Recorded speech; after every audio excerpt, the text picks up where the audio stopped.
and the golden age is coming back. In the same 1919, when the Ottoman Empire is collapsing and it is losing all its non-Turkish possessions, all the Arab parts of the Ottoman Empire are falling away, the Greek army now invades the Turkish mainland, Anatolia. And the Turkish people now have a tremendous fright in their hearts because the Greeks hate them with a PhD in hatred. So Britain now has to create a Turkish general who would appear to the Turkish people as a savior who has come down from the heavens with his hands resting on the wings of angels to save the Turkish people. And so at a place called Gallipoli, a man named Mustafa Kemal inflicts a defeat on the ruling state in the world, Britain, and immediately climbs the ladder to become the hero of all heroes in Turkish history. Very convenient, isn't it? Mustafa Kemal now takes over. He is in fact de facto ruler over the Ottoman Empire, and the Khalifa is just a piece of furniture. In 1920, I think, or 21, there was a big treaty, negotiations in Versailles, and from this emerged now the Turkish Republic, which replaces the Ottoman Islamic State. But Mustafa Kemal said, the Turkish people love their Khalifa. So if Europe could have a pope, why can't we have a pope too? This was simplistic thinking on the part of Mustafa Kemal. If the Europeans could have a pope, well, so too can we. So the new Turkish government of Mustafa Kemal decided to take the Khilafah and remove from it all political authority and make the Khalifa the equivalent of the Pope. This was 1922. And things were going fine for him. Turkish people were happy. Khilafah is still there. And the leadership of the revolution in Turkey were very happy because we have a secular state now, modeled after the European state. But in 1924, on the 3rd of March, suddenly Britain demanded, of course, this is secret, they wouldn't reveal it. Britain demanded of Mustafa Kemal that he must abolish the Khilafah. The demand came from Britain. And on the 3rd of March 1924, the Turkish Republic abolished the Khilafah. The question we have to ask is, why did they do it when there was no need to do it? Nothing. It represented no threat whatsoever to the secular Turkish Republic. The answer for the abolition of the Khilafah on the 3rd of March 1924 is located in a place called India. But even the Indian scholars of Islam are not aware of it. Even they are not aware of it. When the attack on the Khilafah was taking place in the 1916, 17, 18 period, then Indian ulama, at that time the Indian Muslim community was one of the most influential Muslim communities in the world. And the Indian Muslim community was led by leaders who knew Islam and lived Islam. Men like Maulana Muhammad Ali Jawhar, Maulana Shaukat Ali, Maulana Sayyid Sulaiman Nadwi, Mufti Kifayatullah, men who knew Islam and lived Islam. And they wanted to get rid of British imperial rule in India, so that when they got rid of the British, they could restore Islamic rule over Muslims. That's all they wanted. Get rid of the British, and restore Islamic rule over Muslims. And they realized that they could mobilize the Muslim masses of India over this issue of the Khilafah, because everybody loved the Khilafah. And so they established a movement which they call the Khilafat movement, Harakatul Khilafah, the Khilafat movement.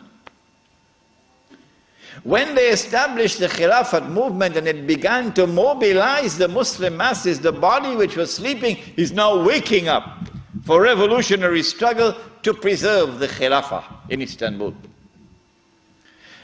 The leader of the Hindus realized, but wait a minute, the Muslims want the same thing that we want. We also want, the Hindus, we want to get rid of the British, and we want to restore Hindu rule over the Hindus. So there's a conversion of interest here. So Gandhi, who later became known as Mahatma Gandhi, Gandhi approached the leadership of the Khilafat movement and he said to them, listen, the same thing you want, the same thing I want. So why don't we join forces? Will you allow me to join the Khilafat movement? And guess what the leadership of the Indian Muslims did?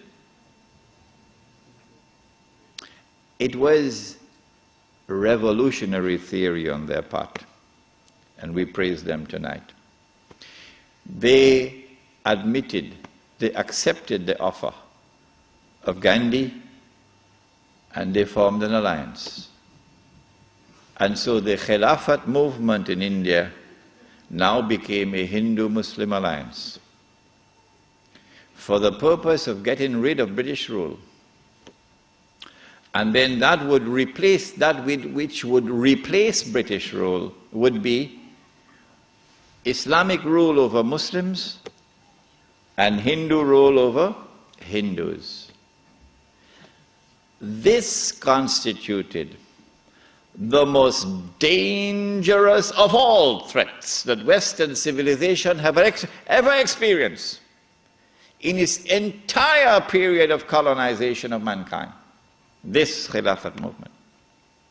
Because the Western objective was to demolish every existing state structure in the world and replace it with the secular state.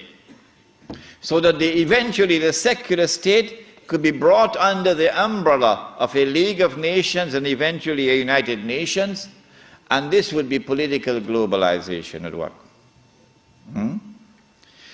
If the Khilafat movement were to succeed, then one of the most important communities in the world, the Indian Muslims, will escape. Because when the British withdrew, Muslims will be ruled by Islam and Hindus will be ruled by Hinduism. Between 1920 and 1924, the Khilafat movement was building up steam at an alarming rate. And by 1924, the British had calculated, we have to get rid of this Khilafat movement. And the only way we can think of now is to abolish the Khilafat. And so they put the pressure on Mustafa Kemal. As soon as the Khilafat was abolished, the Khilafat movement in India began to lose steam. In the same year that it was abolished in 1924, in that same year, the secularly minded British, in Indian language they call it chamcha, the stooges of the British in India, the brown-skinned Englishmen parading as Muslims, of whom the prince of them all was the grandfather of the present Aga Khan, Karim Aga Khan's grandfather. They now restore an organization called the All India Muslim League. The All India Muslim League is led by men who don't know Islam and don't live Islam. And these are the people who now wage a struggle for the liberation of the Muslims from British rule to be replaced, not with rule of Islam, oh no, but rather by the rule of the secular Republic of Pakistan and the secular Republic of India, so that Pakistan and India could be embraced within the community of secular nation states. But of course you had to put a little red herring to fool the people. So you have to make it appear as though Pakistan is going to emerge as an Islamic state, but that's just dust in their eyes, to fool those who see with only one eye. And so in 1924, on the 3rd of March, the Caliphate was abolished. When the Caliphate was abolished, Sharif al-Hussein realized that he was in grave danger now. So long as there was a Khalifa in Istanbul, the British needed him. But now that the Caliphate was destroyed, abolished, Sharif al-Hussein now realizes the plan. He says, oh my gosh, they're going to send Abdulaziz ibn Saud to cut my throat now. In exactly the same way that Abdullah of Jordan is now realizing, as soon as Bush attacks Iraq, that is the end of me. So Sharif al-Hussein decides 4 days later, on the 7th of March 1924, to claim the Khilafah for himself. But when you're a client state of Britain, you can't do that. You have to first apply to the British government for permission to become the Khalifa. He didn't do that. As soon as Sharif al-Hussein claimed the Khilafat for himself on the 7th of March 1924, you're going to get all of this information in that book which is outside, the Caliphate, the Hijaz and the Saudi Wahhabi nation state. As soon as he did that, Britain gave the green light to Abdulaziz. Attack. Within 6 months, the Saudi army of Abdulaziz ibn Saud conquered Mecca. And Abdulaziz and Sharif Hussein packed his suitcase and off he went. British took him away. This one the Americans will take out of Jordan. And so Abdulaziz ibn Saud is now in control of Mecca and eventually Medina. It's a Saudi Wahhabi alliance. Does he claim the Khilafah for himself now? No. What he does is, as soon as he enters Mecca, in 1924, October, Abdulaziz ibn Saud makes a proclamation, and they're going to hate me for revealing this to you, because nobody remembers it now. The proclamation which he makes is that this land belongs to the entire Ummah. This land belongs to the entire Ummah. I wonder how a Pakistani or a Bengali Muslim will feel when he hears that, and he's been rounded up like dogs, stray dogs, and put on trucks because he's overstayed his visa, while white-skinned Americans and British are treated like princes in the Holy Land. How would a Pakistani or Indian or Bangladeshi feel? This land belongs to the entire Ummah. And it is for the Ummah, not for Abdulaziz ibn Saud, for the Ummah to establish the government which will rule over this land. That is his proclamation in 1924. But in cricket it's called playing for time. He did this because in April of 1924, Al-Azhar University had responded to the Turkish abolition of the Khilafah. What did they do? Al-Azhar University declared that this was bid'ah and haram to abolish the Khilafah. And therefore we must respond to it. And the response of Al-Azhar is that we must have a mu'tamar, a conference, which would meet and which would appoint a new Khalifa. As soon as Al-Azhar issued this proclamation, you could see how Britain was trembling. The British government can't digest their food now. They've got to plan some counter strategy. to the initiative of Al-Azhar University. The counter strategy is that Egypt is itself not a free country. It may appear free, but Britain really has control over Egypt. So Britain puts pressure on King Fuad, the father of King Farouk. You're too old to hear about, you're too young to know about this. And King Fuad is now putting pressure on Al-Azhar to hold back on this conference. So for 2 years the conference can't take place. 2 years because of British pressure. The conference finally takes place in June, July of 1926. But Britain uses another counter strategy. She gets Abdulaziz ibn Saud in Mecca to also convene a conference of the world of Islam in Mecca at the time of the Hajj, which is May of 1926. And then Britain and Russia and France and China and all the major powers in Europe all get to work. Massive intervention in the affairs of the world of Islam to ensure that the Cairo conference does not succeed in winning a representative gathering, and that the Mecca conference gets all the Muslims attending it. And they succeeded.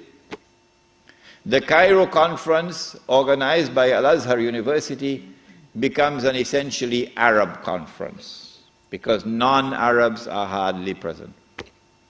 The conference met.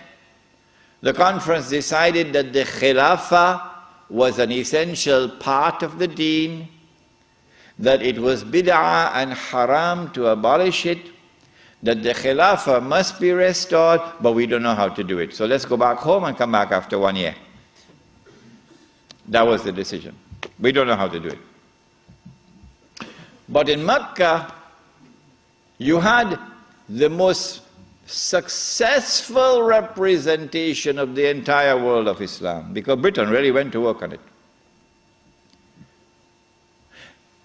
This conference is now convened, but strangely for the Wahhabi movement. Strangely for the Wahhabi movement, which is a religious movement, which declares that it is bringing back the original Islam and removing all the extraneous things which had been added, and cutting out all the shirk. So this is the real Islam. Well, then how come you don't even have the subject of the Khilafah in your agenda for your conference? We asked the Wahhabi movement, give us an answer. There is no answer. The answer is that the Wahhabi-Saudi alliance is now perpetrating a gigantic, a massive betrayal of Islam in abandoning the Khilafah.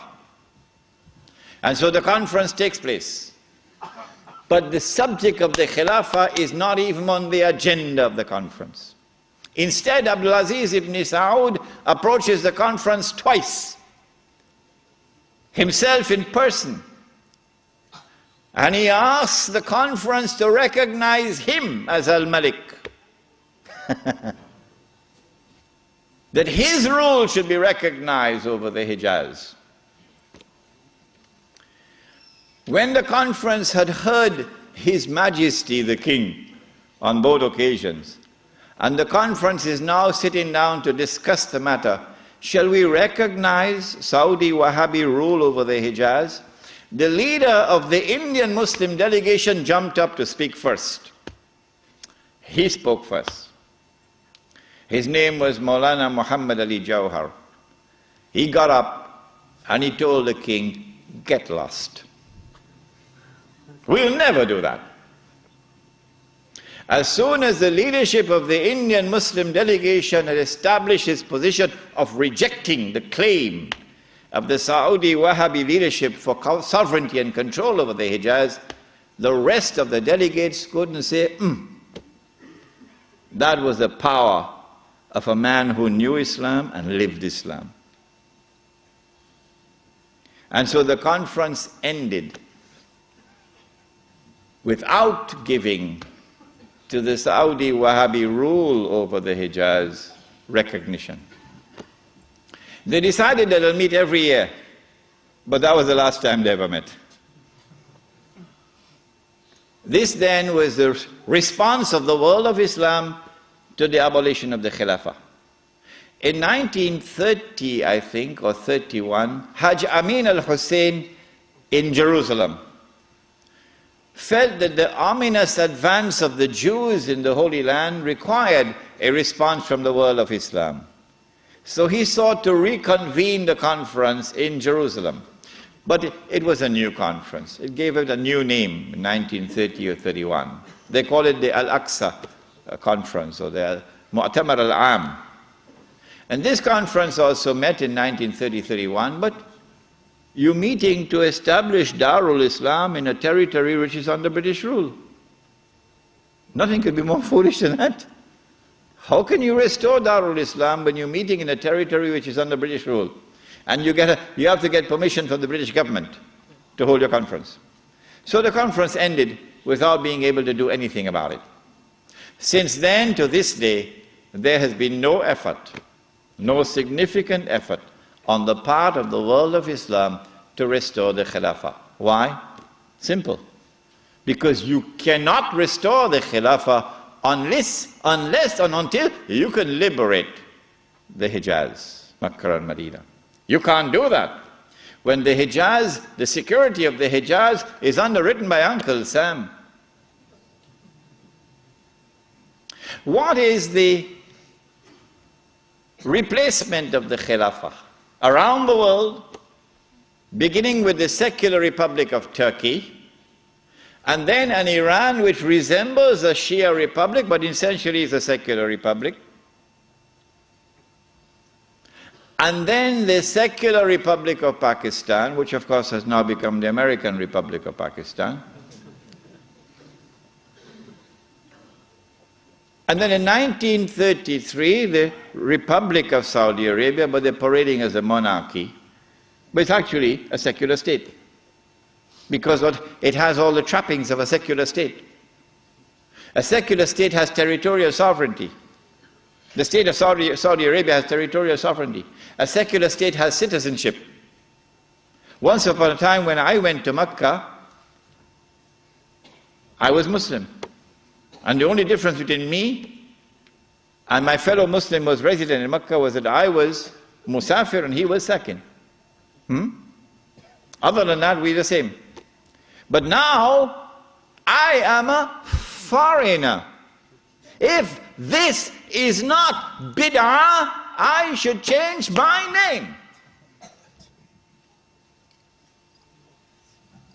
I am now a foreign national, and they are Saudis.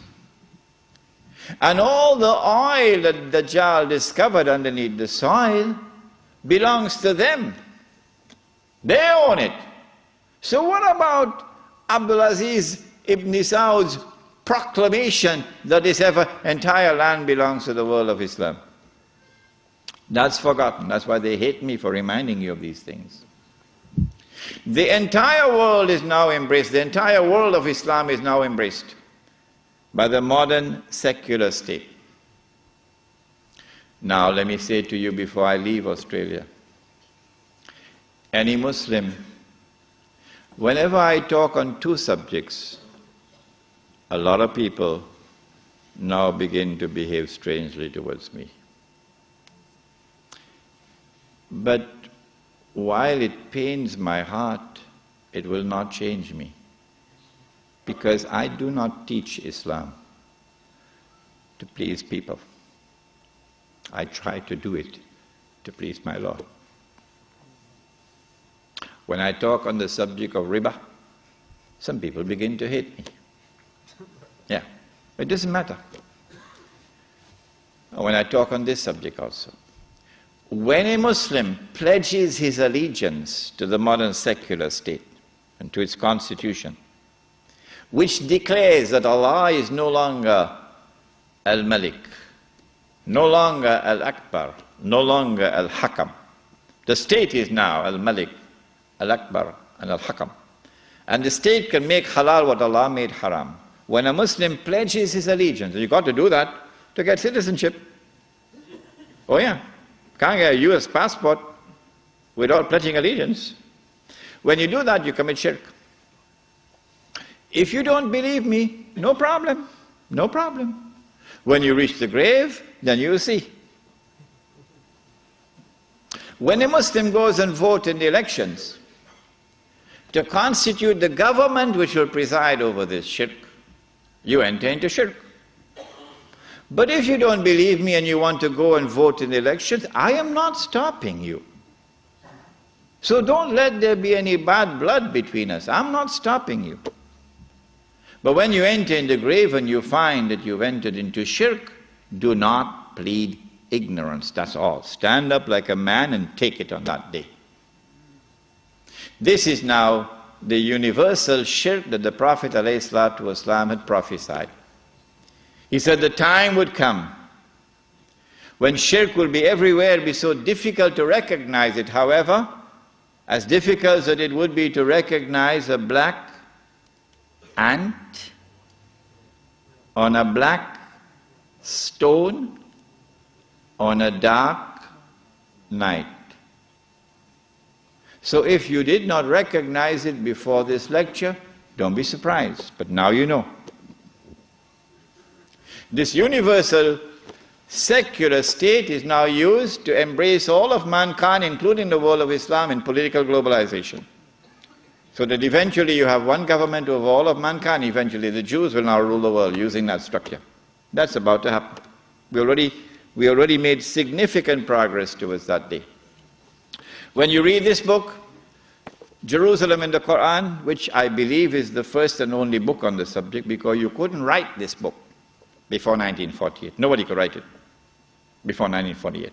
Not in 1400 years of this history. In fact, it was difficult to write this book in 1948. It's easy to write it now, but difficult to write it at that time. When you read this book, then you'll understand why it is, I say, that we are now located at that moment in time when one ruling state is about to give way to another, that the state of Israel is about to replace the United States as the ruling state in the world. When Israel takes over from the United States with that big war which is about to take place, and the American economy collapses and the US dollar collapses and all the paper money in the world collapses, and this is going to be my lecture next Wednesday, inshallah, on Islam and the international monetary system, please come to it. Then we see that transfer of power. Israel takes control of the oil, for example, of the Middle East. When Israel becomes the ruling state in the world, then the Jews will say, the golden age has come again. The prophecy is being fulfilled. But they're being deceived in the grandest and most magnificent deception mankind has ever witnessed. No, this is not the golden age. You've been deceived by Al-Masih al-Dajjal. Israel will rule the world for a day which is like a week. If you disagree with me, you say, we never heard this before. Our sheikhs who taught us Islam, they never talked about this, so you must be wrong. My response is wait and see. That's all. I don't have to say anything more than that. How long will a day which is like a week last? How long? How long will Israel rule the world? And what will be our predicament during that time? This is what I spoke about last night. You cannot establish Islam at the macro level, so go ahead and establish at the micro level. The jihad is already in force to liberate the Holy Land. No one can stop that jihad. No one can stop it. The jihad is already in force to liberate the territory from where the army will come, from Khorasan. No one can stop that jihad. When you see that army coming from Khorasan, the Prophet said, go and join that army, even if you have to crawl over ice. Because no one will be able to stop that army until it reaches Jerusalem. When a day which is like a week has come to an end, and we will know that because the water in the Sea of Galilee would have dried up.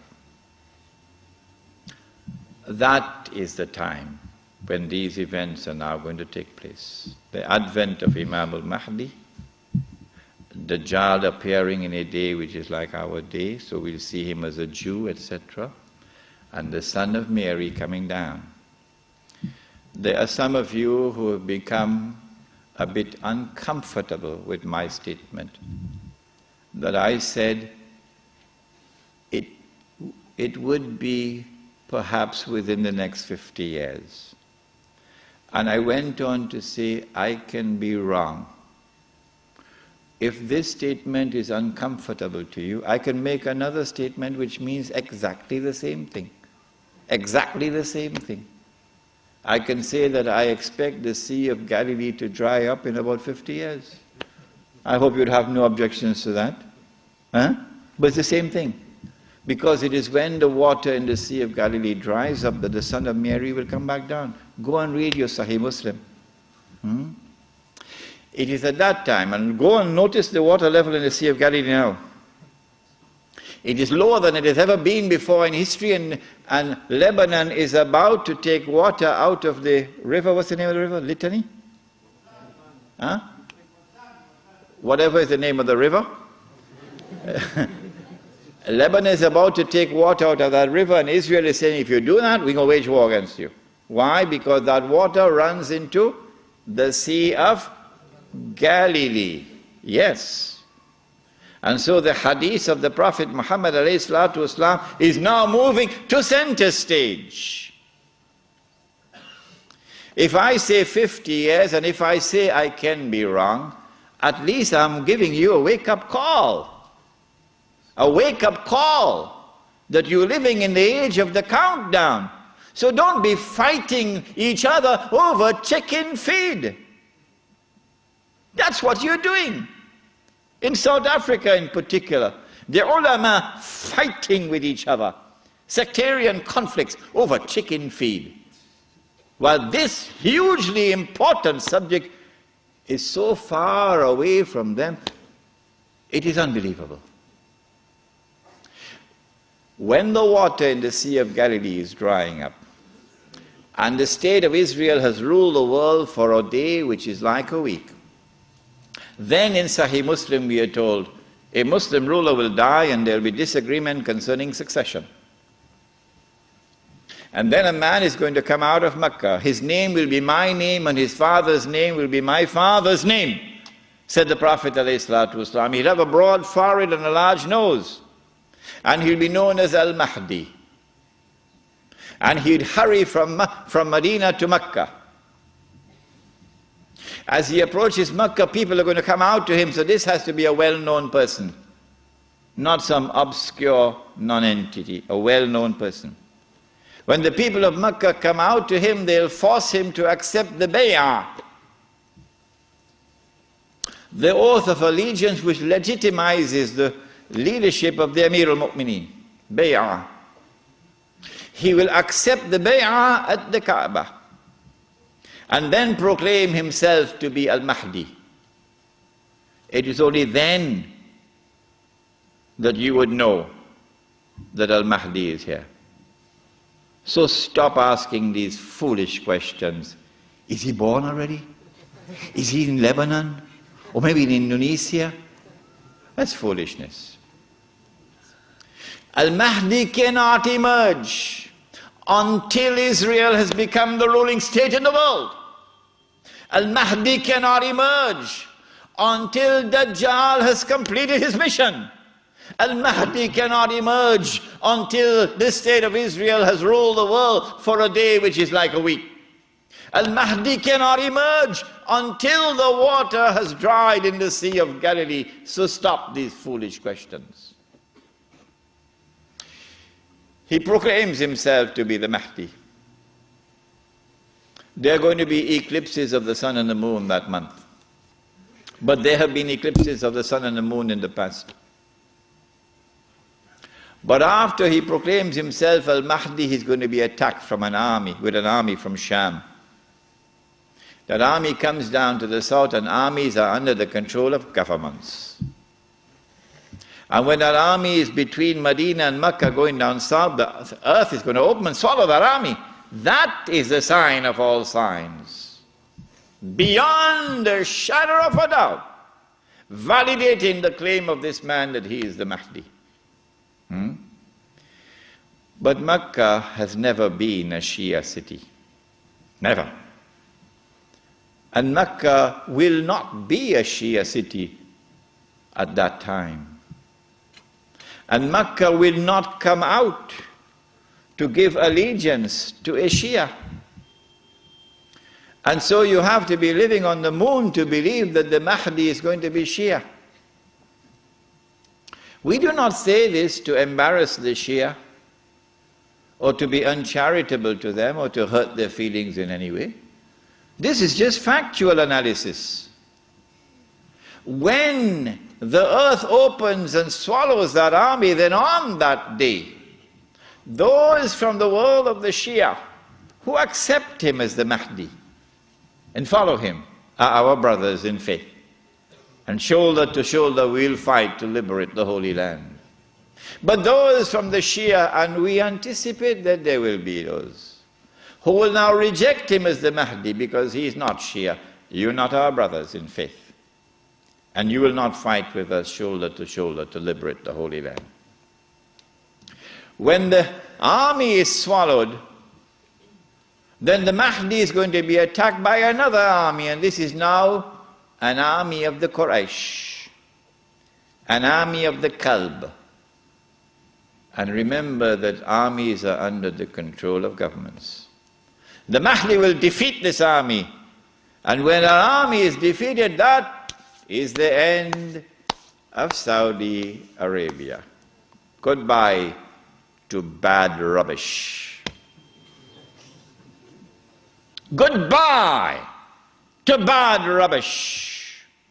Let it be recorded in my book tonight. Let it be recorded in your book tonight. Goodbye to bad rubbish.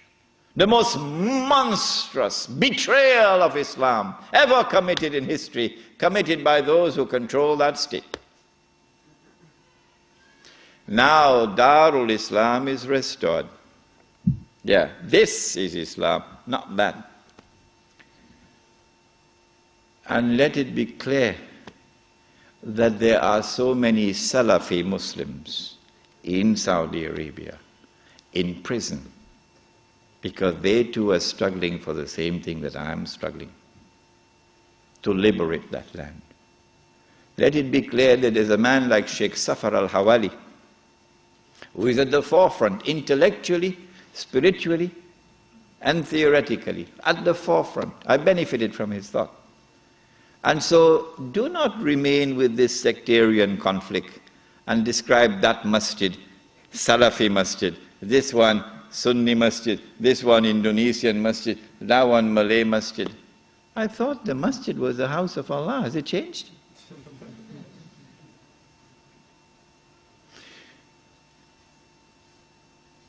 When Darul Islam is restored in the Arabian Peninsula, this is now the most dangerous and potent of all threats to the state of Israel. Dajjal will now attack. He's now in a day which is like our day. And so we'll see him, a Jew, a young man, powerful, built, curly hair. But I'm not saying anything about his eyes because you understand the hadith about the eyes now. The Prophet ﷺ pointed his hands to the east 20 times. And he said he's going to come from the east. Jerusalem is northwest. When Israel attacked Jamal Abdel Nasser, although Israel is to the east of Egypt, Israel attacked from the west and destroyed the Egyptian Air Force on the ground in the Six-Day War. Similarly, Dajjal is not going to attack from the northwest. He attacks from the east. 20 times, said Muhammad alayhi salatu wasalam. You can come from the east. When he attacks, he's going to be riding on a donkey, which will travel as fast as the clouds. and which his harvest is stretched out wide. I'm going to Perth, inshallah, on Thursday on that donkey.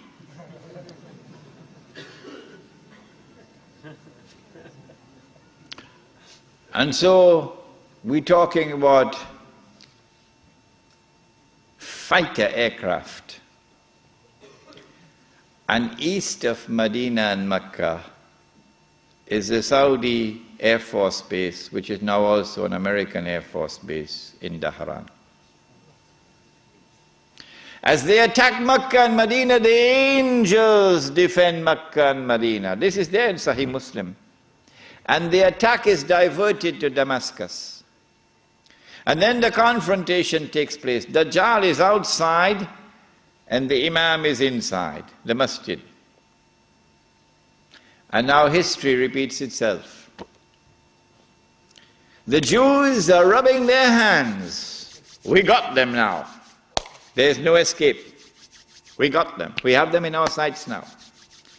As someone else was rubbing his hands, as his army was approaching them, and in front of them was the sea, and behind them is the army, and they're rubbing their hands. We got them now. Who was he? Fir'aun. And so history repeats itself. But at the last moment, Allah subhanahu wa ta'ala says to Musa alayhi salam, take your rod and strike the water. And then the divine intervention took place, the miracle. And the believers were saved. وَإِذْ فَرَقْنَا بِكُمُ الْبَحْرِ فَأَنْجَيْنَاكُمْ وَأَغْرَقْنَا آلَ فِرْعَوْنَ وَأَنْتُمْ تَنْظُرُونَ.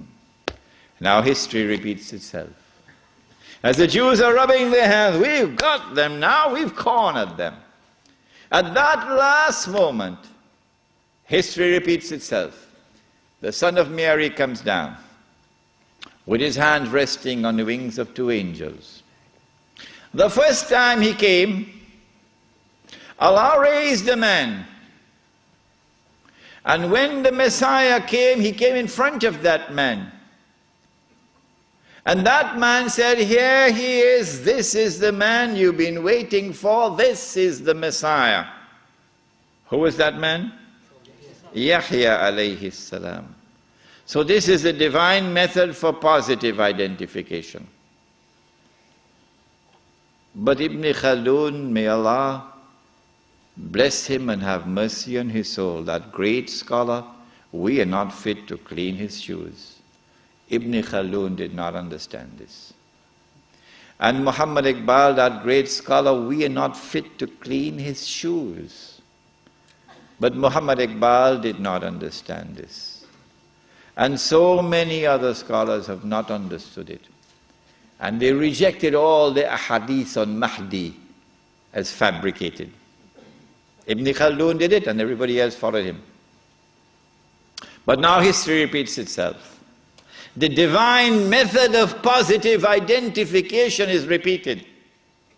As the son of Mary comes down in the masjid, Imam al-Mahdi says, here he is, this is the son of Mary. And history repeats itself. May Allah forgive Ibn Khaldun. And then the son of Mary responds and identifies himself. Imam asks him, you lead the salat. He says, no, you are the Imam, you lead. After the salat, then the confrontation takes place between the false Messiah and the true Messiah. And the false Messiah is killed. And then Gog and Magog are destroyed. The Sea of Galilee is dry. And after Gog and Magog are destroyed and Dajjal is killed, now the state of Israel is without any support. Now it's going to be a level battlefield. A level battlefield. I may be wrong, but I suspect that there's going to be a massive collapse of the world of modern technology. I suspect that. And so horses are now going to be used once again. Yeah. The army now comes out of Khorasan, and that army attacks and destroys the state of Israel. The first time it was a Babylonian army. The second time it was a Roman army. And after the Roman army destroyed them and threw them out of the land, Allah said, وَإِنْ عُدْتُمْ عُدْنَا وَإِنْ عُدْتُمْ عُدْنَا. If you return with your fasad, we will return with our punishment. They return with their fasad. It's happening now before your eyes. And so Allah returns with His punishment. وَإِنْ عُدْتُمْ عُدْنَا. And so now the Muslim army destroys the state of Israel. It is at this time that the Prophet said, alayhi salatu wasalam, the hadith in Sahih Bukhari, Sahih Muslim, you will know who is the true leader amongst the Muslims today. Because he'll not be afraid to quote this hadith. And you'll know those who betray Islam because they will never quote this hadith. Never. They'll lose their jobs. لَتُقَاتِلُنَّ الْيَهُودِ وَلَتَقْتُلُنَّهُمْ حَتَّى يَقُولُ الْحَجَرُ يَا مُسْلِمْ هَذَا يَهُودِيٌّ وَرَائِي فَتَعَالَ فَاقْتُلْ. If you're 17 years of age tonight, this is music in your heart. Yeah.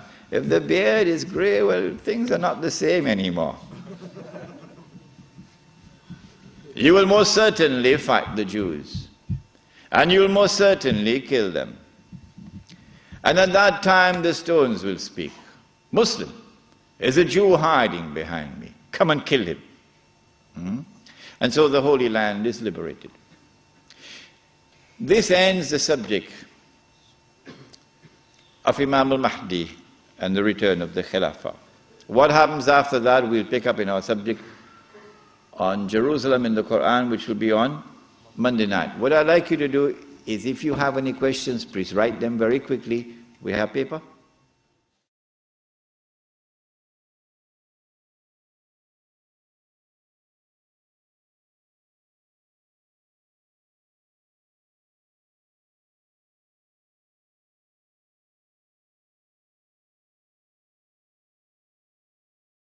Waking up for revolutionary struggle to preserve the Khilafah in Istanbul. The leader of the Hindus realized, but wait a minute, the Muslims want the same thing that we want. We also want, the Hindus, we want to get rid of the British, and we want to restore Hindu rule over the Hindus. So there's a conversion of interest here. So Gandhi, who later became known as Mahatma Gandhi, Gandhi approached the leadership of the Khilafat movement and he said to them, listen, the same thing you want, the same thing I want. So why don't we join forces? Will you allow me to join the Khilafat movement? And guess what the leadership of the Indian Muslims did? It was revolutionary theory on their part, and we praise them tonight. They admitted, they accepted the offer of Gandhi, and they formed an alliance. And so the Khilafat movement in India now became a Hindu-Muslim alliance. Then Indian ulama, at that time the Indian Muslim community was one of the most influential Muslim communities in the world. And the Indian Muslim community was led by leaders who knew Islam and lived Islam. Men like Maulana Muhammad Ali Jawhar, Maulana Shaukat Ali, Maulana Sayyid Sulaiman Nadwi, Mufti Kifayatullah, men who knew Islam and lived Islam. And they wanted to get rid of British imperial rule in India. So that when they got rid of the British, they could restore Islamic rule over Muslims. That's all they wanted. Get rid of the British and restore Islamic rule over Muslims. And they realized that they could mobilize the Muslim masses of India over this issue of the Khilafah, because everybody loved the Khilafah. And so they establish a movement which they call the Khilafat movement, Harakatul Khilafah, the Khilafat movement. When they established the Khilafat movement and it began to mobilize the Muslim masses, the body which was sleeping is now awake, and things were going fine for him. Turkish people were happy, Khilafah is still there, and the leadership of the revolution in Turkey were very happy because we have a secular state now, modeled after the European state. But in 1924, on the 3rd of March, suddenly Britain demanded, of course this is secret, they wouldn't reveal it, Britain demanded of Mustafa Kemal that he must abolish the Khilafah. The demand came from Britain. And on the 3rd of March 1924, the Turkish Republic abolished the Khilafah. The question we have to ask is, why did they do it when there was no need to do it? Nothing. It represented no threat whatsoever to the secular Turkish Republic. The answer for the abolition of the Khilafah on the 3rd of March 1924 is located in a place called India. But even the Indian scholars of Islam are not aware of it. Even they are not aware of it. When the attack on the Khilafah was taking place in the 1916, 17, 18 period,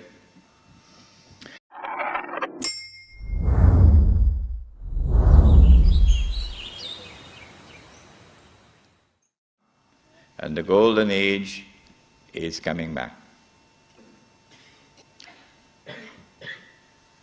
In the same 1919, when the Ottoman Empire is collapsing and it is losing all its non-Turkish possessions, all the Arab parts of the Ottoman Empire are falling away, the Greek army now invades the Turkish mainland, Anatolia. And the Turkish people now have a tremendous fright in their hearts because the Greeks hate them with a PhD in hatred. So Britain now has to create a Turkish general who would appear to the Turkish people as a savior who has come down from the heavens with his hands resting on the wings of angels to save the Turkish people. And so at a place called Gallipoli, a man named Mustafa Kemal inflicts a defeat on the ruling state in the world, Britain, and immediately climbs the ladder to become the hero of all heroes in Turkish history. Very convenient, isn't it? Mustafa Kemal now takes over. He is in fact de facto ruler over the Ottoman Empire, and the Khalifa is just a piece of furniture. In 1920, I think, or 21, there was a big treaty, negotiations in Versailles, and from this emerged now the Turkish Republic, which replaces the Ottoman Islamic State. But Mustafa Kemal said, the Turkish people love their Khalifa. So if Europe could have a pope, why can't we have a pope too? This was simplistic thinking on the part of Mustafa Kemal. If the Europeans could have a pope, well, so too can we. So the new Turkish government of Mustafa Kemal decided to take the Khilafah and remove from it all political authority and make the Khalifa the equivalent of the Pope. This was 1922.